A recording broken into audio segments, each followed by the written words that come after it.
Hi everyone, number one Marmaduke fan here. Kind of continuing my round of Goodwill buys before most of them get donated. But something I've learned is, something isn't necessarily good just because it's nostalgic or older, but there's less of a penalty for buying an old cheap book for a buck or 50 cents. And when you find something good, then hooray, you found like a whole era you can go back and read more of. And kind of the other thing that got struck home to me is, wow, Marvel had a really good run before we've declared it dead and it's gone forever. And I hope Marvel collapses and someone who respects the legacy of these characters can take over. But when you think about it, when you talk about anything, if you had like a decade where that thing was good, that'd be really good, like a decade of material. And Marvel, I definitely say their excellent era was from the late 70s throughout the entire 80s. And then throughout the 90s, and these 2000 books are really good. You can go read a bunch of early 2000s Marvel books, and they're just dope. Now, X-Men Unlimited number 32, what's funny about this is this has like some of the things that would annoy me about later comics, like the kind of like annoying, reality TV, silly Billy stories, but I feel like they balanced it a little bit better. So the X-Men Unlimited number 32 from 2001. Tobacco is wacko if you're a teen, kids. Wait, isn't it wacko if you're an adult too? You don't magically be cancer resistant when you turn 18. But anyway, 3 stories, 2 are comedic, 1 are serious. Each of them kind of give us a little commentary to talk about. So Dazzler Beyond the Music is a reality TV gag where Hulk wants to watch a reality TV show about Dazzler's music career.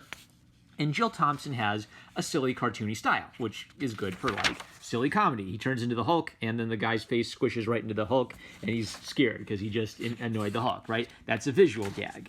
And then it kind of gives you, like, a whole, perspective on, like a refresher on Dazzler's history in music before she quit music and just went full-time as an X-Men. Now, this is, what if superheroes were in a reality TV show? Wouldn't all of their crazy adventures be funny if they put it on reality TV and all these zany things would happen, right? So, but this is 2001, so I can forgive them for doing that gag in 2001 because it was 2001. Of course, it's clever, actually, to try that gag in 2001. You have no excuse to try this gag in current year.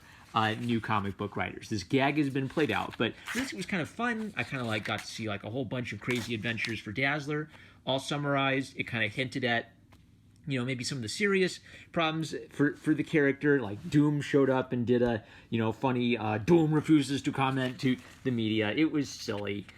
There was like a really creepy Michael Jackson reference. Yeah, like it's Michael Jackson and Prince. And, of course, I was cleared of all charges. Oh, they knew even back then.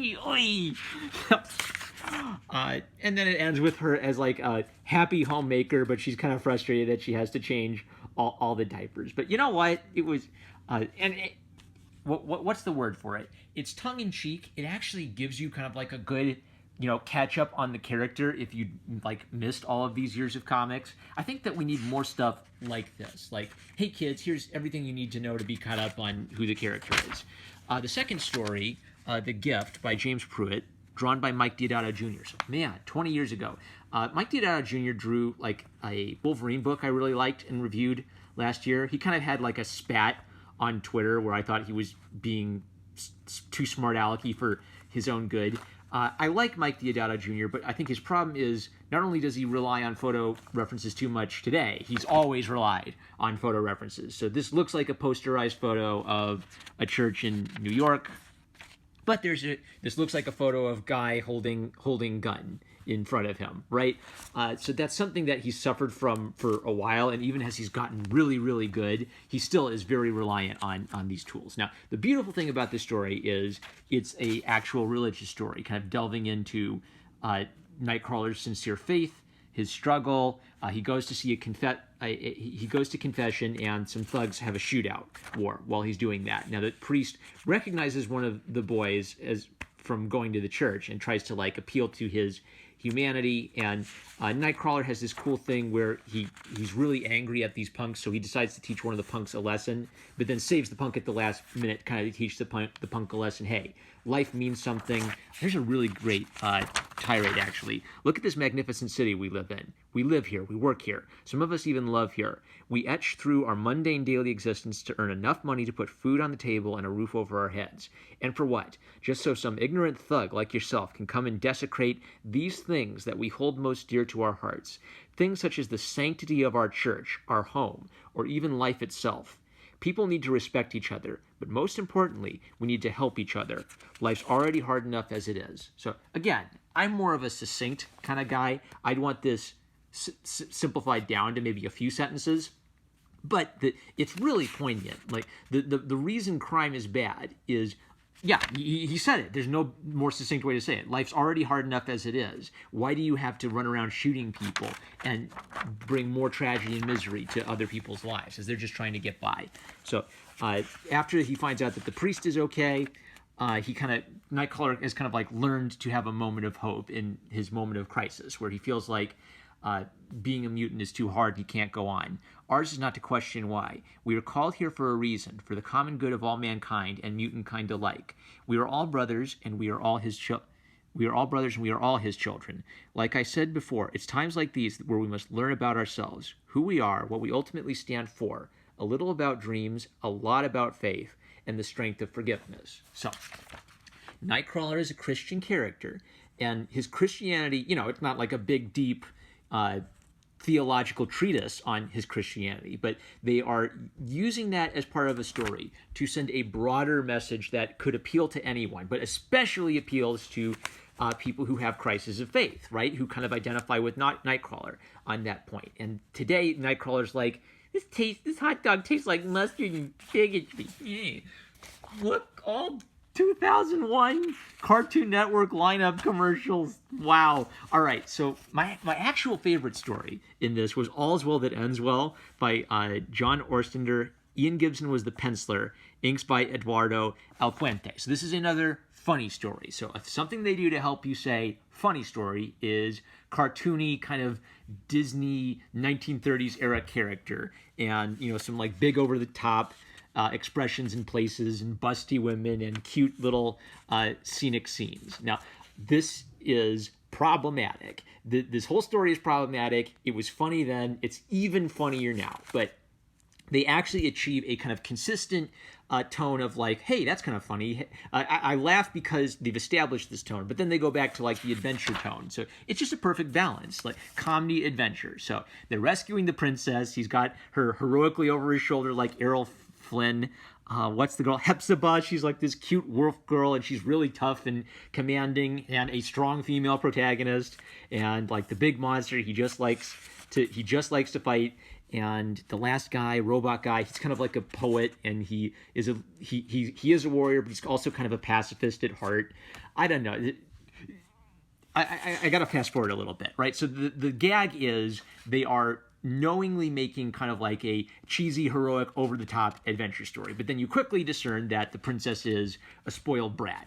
And once they get her on, she says, "What you mean touching me personal parts? I am Princess Tailbone, and you know touching me, you common type person." Correction, Doc. One of us is hysterical. Perhaps a little sedative is in order, and Hepzibah knocks her out from behind. So this is great. So the reason this is great is you can tell that he's rescuing her. It adds some humor that she's being a spoiled brat while she's rescuing her. As soon as he finishes rescuing her, she complains that he's touching her butt, right? He calls her hysterical, and she gets knocked out. Why is this funny? Is this sexist? No, it's not sexist because she's being a spoiled brat. She's not taking into consideration the context that he's rescuing her. And even though there's like disagreements amongst the group, they're all basically like a unified group of scallywags. So Hepzibah sides with him. What's his name? He's Cyclops' dad. I don't know the names of these characters that well. But then they get her back, and it turns out she's a tyrant, and she's planning to conquer a planet and kill her father. And the little cartoony robot says, "Well, it was my programming. Even if I know something is wrong, I still have to do what my programming tells me to do." some of these gags work based on they just give you the gag and then they keep moving. Like they don't belabor the gag and then say, hey guys, isn't this silly? We're so ridiculous. So the monster, he says, joy, joy, because he gets to beat people up. Sadly, all joy fleeting. He finished beating them up. That's funny. Hepzibah says, I'm gonna skin Corsair when I get him. And then he says, Corsair said nothing about that. Ba-ba-da-ba-da. So rhythm. Humor is about rhythm, and your boy Zach has actually talked about this. Every gag is a bit of credit. If you have a few bad gags in a row, then none of the gags start to land, even gags that might have landed. If you're kind of delicate with your gags and you just like give them some punch and then keep moving, then I laugh. So I laughed at this because it was a gag. It was obviously a gag. It surprised me and I laughed. And then it's back to the fun adventure story. And this is also kind of a gag but it's also sweet. So the robot knows he's doing the wrong thing. He doesn't like having to do the wrong thing, even though he's programmed to do that. Raza identifies with that. So he doesn't kill him. He just kind of like stabs a circuit to knock him out temporarily. And there's like this great bit where as soon as they save her, you are strong in heroicals, and I am making you my consort. So she can't help it. So she protests. She hates that he's picking her up and grabbing her, but that's the kind of thing that she likes in a man, and she's gonna make him her husband. So they rescue her. They stop the princess. Hepzibah gives her a talking to so that she becomes a good little girl. She learns her lesson, and the team goes off into the sunset. Despite the best efforts of all, this too became part of the legend of the Starjammers. So the effectiveness of this is fun little adventure story, cartoony, funny drawing that fits with the tone, so you can actually laugh at how silly the drawings are. And then politically incorrect humor. Politically incorrect humor, I think, is the only type of humor that's actually funny, because the whole point of it is it's inappropriate, but even the inappropriate gag it works because you understand the moral of what's true. So the moral of what's true is like heroism, saving the day. The way they're subverting that is by having Corsair be a little bit of a toxically masculine Errol Flynn type of character, but he actually has some genuine heroism underneath, kind of like the goofy Errol Flynn gags. And they're a cool little team that always stick together and they put up with each other's BS. Therefore, he can get away with first he knocks out the princess and then he knocks out Hepzibah to keep Hepzibah from killing the princess. That's great stuff. Don't be a brat. Don't be a spoiled brat and expect the world is owed to you on a platter and everyone's a terrible person. Look for the goodness in what you might at first assume to be toxic masculinity. All toxic masculinity is it's the exact same thing as awesome, cool girl hero stuff. All good heroes have some aspect of that to their character, where they're direct, they're blunt, they're to the point. I have been showing you this butt for a while, haven't I? That's it. Cool pinup posters. Okay, let's look at the artists. So we've got Bill Sinkiewicz, and I say that advisedly. I don't know who that's supposed to be. And then we've got Tim, where are they?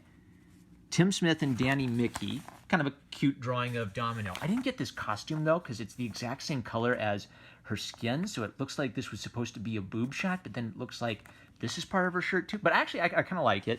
And then my favorite was, what's the last one? Jeremy Reagan. So just like, Mojo, he's a crazy character, big over-the-top gesture at the front. That's some fun. All right, those are the cool artists. Tobacco is wacko if you're a teen, kids.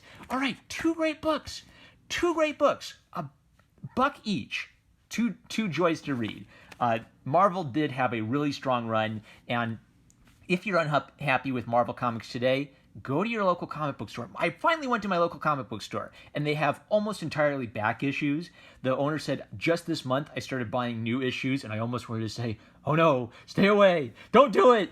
I know you think you want to, but don't do it. But it's his shop. He can do what he wants. But I will be buying a couple new books and mostly back issues from it. So I'll show you some of my collection later. Number one Marmaduke fan, I love you guys. Buy comics. You will be happy. Like, comment, subscribe, click the bell to receive notifications. Subscribers, thank you. Love you guys. Catch you later.